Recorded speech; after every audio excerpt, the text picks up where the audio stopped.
সিগারেটের দোকান খুঁজছি। আমি জীবনে কোনদিন এসব বিড়ি সিগারেট ছুঁয়েও দেখি আমার বাপের কথা। আঙ্কেল কিছু বলবেন? এই ছেলে বলুন।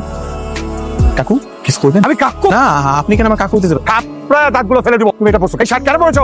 চশমা কেন দিয়েছো? হ্যাঁ, কেন চশমা দিয়েছো? আঙ্কেল আপনি ওনাকে ভাবে বকছেন, আপনি কি চিনেন ওনাকে? না চিনি না, ওনাকে আমি একদম চিনি না। আপনার নাম কি? জি আপনার নাম কি? রাতুল। তুল বাবা আছে?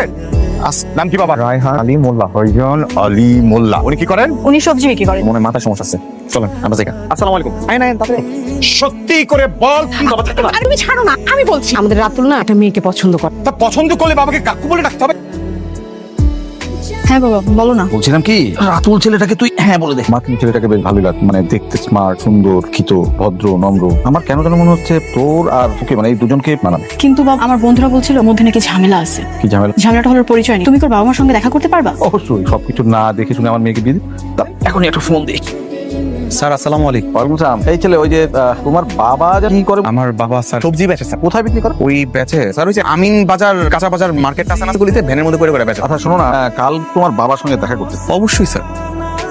তাকায় তাকে ঠিক আছে বাবা, তারপর কি যেন একটা মিসিং লাগে। কি মিসিং? এই গামছাটা গলায় নতো। এই মেয়েটা তো আমাকে দেখেছে। টেরা হো টেরা টেরা। রাতুল ইনি তোমার বাবা? জি স্যার। ভাইজান সালাম আলাইকুম। ওয়ালাইকুম আসসালাম। আপনাকে আমি কোথাও দেখেছি মনে হচ্ছে। আমারে তো দেখবে, ওই যে হ্যান্ডসালে আর জায়গায় জায়গায় কি করে লেগে মনে হয় দেখছে। সেটাই জান, আসলে হয়েছে কি যে আপনার ছেলে রাতুলকে আমাদের খুব পছন্দ। মানে আপনার যদি আপত্তি না থাকে, আমার মেয়ের সঙ্গে আপনার ছেলের বিয়ে দিতে চায়, আপনার কোনো আপত্তি আছে? না কোনো সমস্যা। আমি যাচ্ছি। মুরব্বি, হ্যাঁ? টমেটো কত কেজি? 200 টাকা। হ্যাঁ 200 টাকা টমেটো। সবজি বেচেন না ডাকাতি করেন? আর বাংলাদেশ টমেটো 50 টাকা করে। স্যার আমার বাবা 50 টাকা কেজি বেচে, সাথে 4 কেজির দাম, তাই না বাবা? বেগুনের দাম বলে না, কোনো সমস্যা নেই। এটা তো আবার বেশি বেশি হয়ে গেল। কাস্টমার বেগুনি যা ইচ্ছা তাই কেন দিবে? বেগুনের দাম জানেন? হইছে কি দা বিশাল বড় কাস্টমার এলে ফেরত দেয় না, খালি কাস্টমারের লোকে দামাদামি করে কষ্ট ভাই এমনি দিতে। ভাই আপনি নিয়ে যান। না বাবাজি, মানে কাস্টমারের দোকানের লোক তারা এত তাড়াতাড়ি হয়, তারে মালটা ঠান্ডা মাথা নিতে। আমরা বড় বাসায় যায় বাকি কথা বলে নেব। এটা ভালো কথা। ঠিক আছে তাহলে আজকে আসি, একটু চাপানি খাই যান। আরেকদিন খাবো বাসায় যে চা। আসি তাহলে।